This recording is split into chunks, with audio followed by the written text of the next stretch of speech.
Il y a une information qui circule depuis quelques heures et qui n'a pas reçu l'attention qu'elle mérite. L'Arabie saoudite, les Émirats arabes unis, le Koweït et le Qatar envisagent de se retirer de leur contrat avec les États-Unis et d'annuler leurs futurs engagements d'investissement en Amérique. Pas l'Iran, pas la Russie, pas la Chine, les alliés du Golfe de Washington. Aujourd'hui, on décrypte ça avec une approche froide. Les chiffres, les mécanismes, les conséquences réelles, parce que derrière cette information, il y a quelque chose de beaucoup plus profond qu'un simple désaccord diplomatique. Commençons par poser le contexte. Parce qu'on ne peut pas comprendre ce qui se passe aujourd'hui sans comprendre ce que représentent ces 4 pays pour l'économie américaine. Les 7 principaux fonds souverains de la région du Golfe représentaient 43% de la totalité du capital investi par des investisseurs étatiques dans le monde en 2025 pour un total de 126 milliards de dollars de flux sortants. 126 milliards en une seule année. Et ça, c'était avant la crise.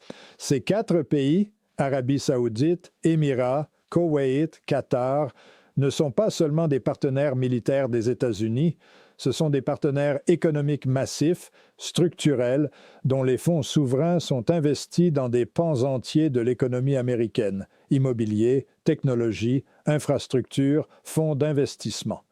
Le Qatar Investment Authority a notamment investi dans le fonds de Jared Kushner l'année dernière. Et ce sont ces mêmes pays qui envisagent aujourd'hui de tirer la prise. Pour comprendre pourquoi, il faut comprendre ce que cette opération leur a coûté. Concrètement, en chiffres, depuis le 28 février, ces 4 pays sont devenus des zones de cible iraniennes. Pas parce qu'ils ont participé aux opérations contre l'Iran, aucun d'eux ne l'a fait officiellement, mais parce qu'ils hébergent des bases américaines et parce qu'ils sont des partenaires stratégiques de Washington. Les Émirats ont eu à traiter 165 missiles balistiques, 2 missiles de croisière et 541 drones iraniens depuis le début des opérations iraniennes. Le Koweït a intercepté 97 missiles balistiques et 283 drones. Le Qatar a repoussé 18 missiles et drones. Bahreïn a abattu 45 missiles et 9 drones. Ces chiffres sont les interceptions officiellement revendiquées. Ils ne comprennent pas ce qui a réussi à passer. Aux Émirats, 35 drones sont tombés dans le pays, causant des dégâts matériels. Selon le ministère de la Défense émirati lui-même, des incendies à Dubaï, des dégâts au Burj Al Arab, des explosions à Abu Dhabi. Un incendie s'est déclaré dans un data center d'Amazon Web Services à Dubaï. Peut-être la première fois dans l'histoire qu'un data center majeur est endommagé dans un contexte de crise.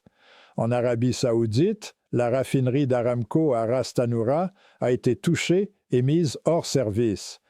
Ras Tanura, c'est l'une des plus grandes raffineries pétrolières du monde. Au Qatar, Qatar Energy a dû suspendre totalement sa production de gaz naturel liquéfié, provoquant une envolée historique des prix du gaz sur les marchés mondiaux. Les prix du gaz naturel en Europe ont bondi de 66% cette semaine. Plus de 70% de tous les vols vers les Émirats, le Qatar et Bahreïn restaient annulés. Les marchés boursiers du Qatar et de l'Arabie saoudite ont chuté, tandis que les bourses des Émirats et du Koweït ont suspendu leurs échanges. Voilà la facture économique de la première semaine. Et elle ne fait qu'augmenter. Maintenant, la question centrale, pourquoi ces pays envisagent-ils de retirer leurs investissements aux États-Unis? Quel est le raisonnement? Pour ces États du Golfe, la crise actuelle menace leur modèle économique en 3 dimensions. Première dimension, les revenus directs. Dubaï, Doha et Abu Dhabi se définissent comme des centres d'innovation, d'investissement et de divertissement. Ce sont des destinations touristiques attractives, des lieux pour les grands événements sportifs et des partenaires commerciaux fiables pour les entreprises internationales.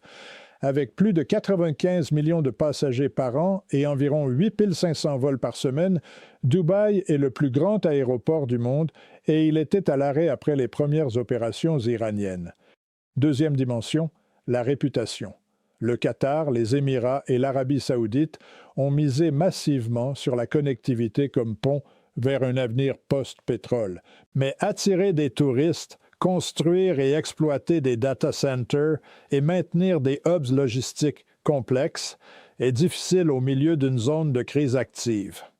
Troisième dimension, la plus profonde, les opérations américaines et israéliennes sur l'Iran, ainsi que les ripostes iraniennes, sapent le modèle de gestion régionale des tensions. Ces dernières années, la région du Golfe s'était appuyée de plus en plus sur la diplomatie et la désescalade pour trouver un modus operandi avec l'Iran. En 2023, Riyad et Téhéran avaient repris leurs relations diplomatiques après 7 ans de relations glaciales. Le Qatar et l'Iran partagent un champ gazier. Oman servait de médiateur important. Tout ce travail de 10 ans est parti en fumée en 72 heures. Maintenant, le calcul économique précis que font ces gouvernements. Ces pays ont signé des contrats massifs avec les États-Unis, des contrats militaires d'armement, des dizaines de milliards de dollars, des engagements d'investissement dans des projets américains, d'infrastructures, de technologie, d'énergie. L'Arabie saoudite seule avait annoncé lors de la visite de Trump à Riyad en 2025 des engagements d'investissement de plusieurs centaines de milliards de dollars sur 10 ans. Le raisonnement de retrait est simple à comprendre. Ces pays paient le prix d'une opération qu'ils n'ont pas demandée, qu'ils n'ont pas approuvée et dont ils n'ont pas été consultés avant le lancement. Leur frustration vis-à-vis de Washington pour avoir lancé les opérations alors que la diplomatie était encore en cours a été rapidement dépassée par la colère suscitée par les ripostes iraniennes sur leur territoire.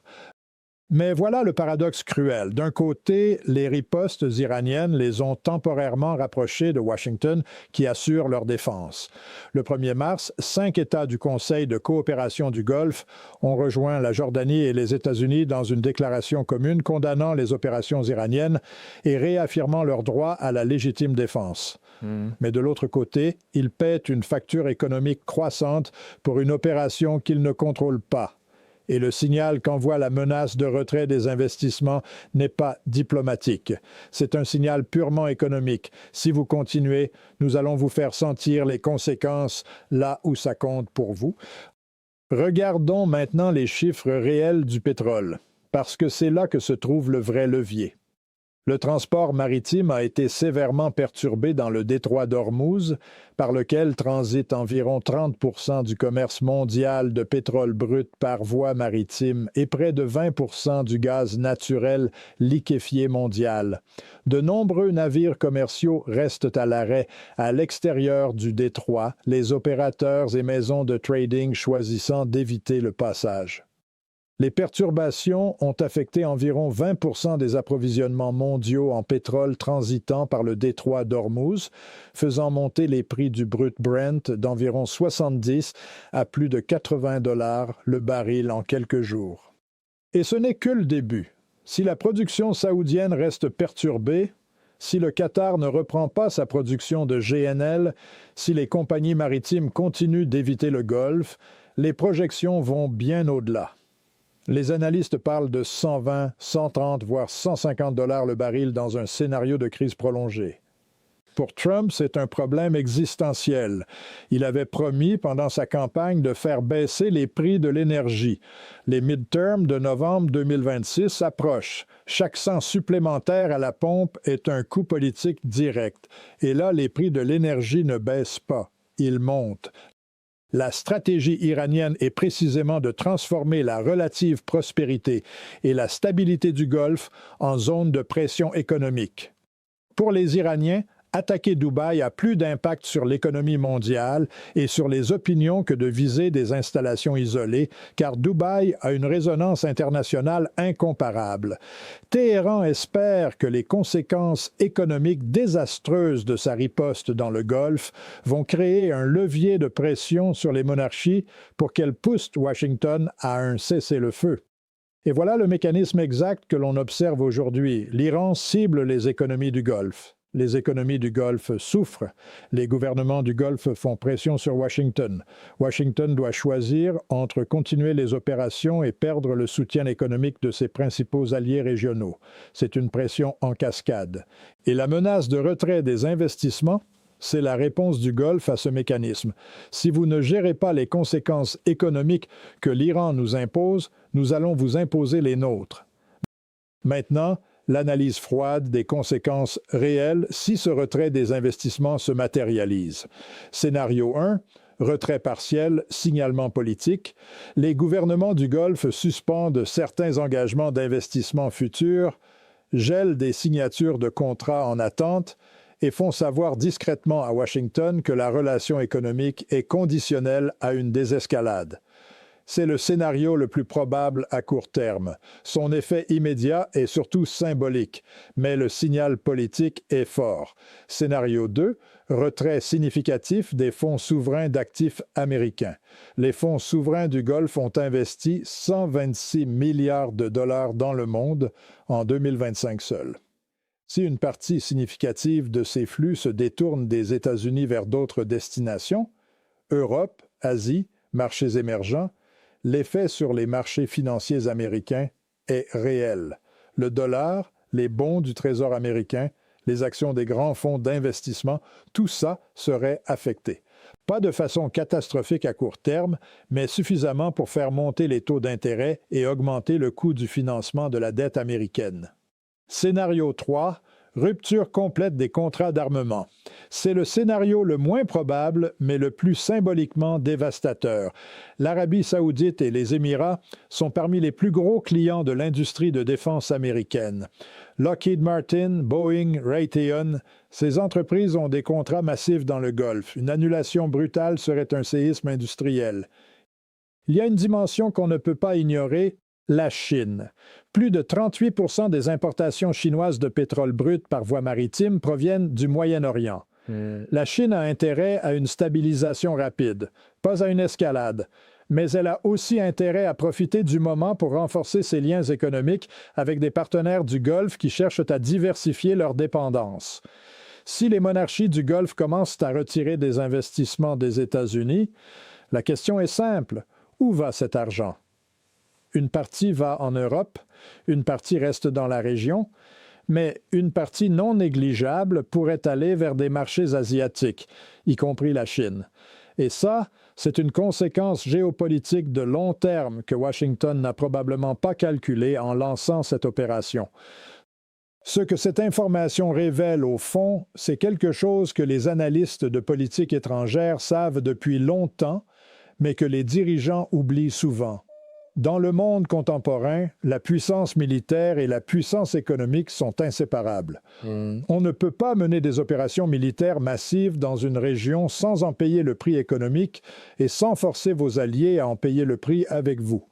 Trump lui-même a dit que les opérations iraniennes contre les pays du Golfe étaient probablement la plus grande surprise de l'opération jusqu'à présent. Cette déclaration est révélatrice. Si les plus proches alliés régionaux des États-Unis dans la région subissent des dégâts économiques massifs et que Washington dit être surpris par ça, ça veut dire que ce scénario n'était pas dans le plan. Et quand les scénarios économiques ne sont pas dans le plan, les alliés qui paient la facture finissent par prendre leurs propres décisions. La menace de retrait des investissements du Golfe, c'est exactement ça. Une décision prise par des alliés qui n'ont pas été consultés, qui subissent des conséquences qu'ils n'ont pas choisies et qui disposent d'un levier économique suffisamment puissant pour se faire entendre. Ce qui se joue maintenant n'est pas seulement militaire. C'est une négociation économique entre Washington et ses alliés du Golfe sur le prix qu'ils sont prêts à payer pour cette opération. Et pour l'instant, ce prix augmente chaque jour. Les sources sont dans la description. Vérifiez par vous-même. Abonnez-vous si vous voulez continuer à décrypter cette situation ensemble. On se retrouve très vite.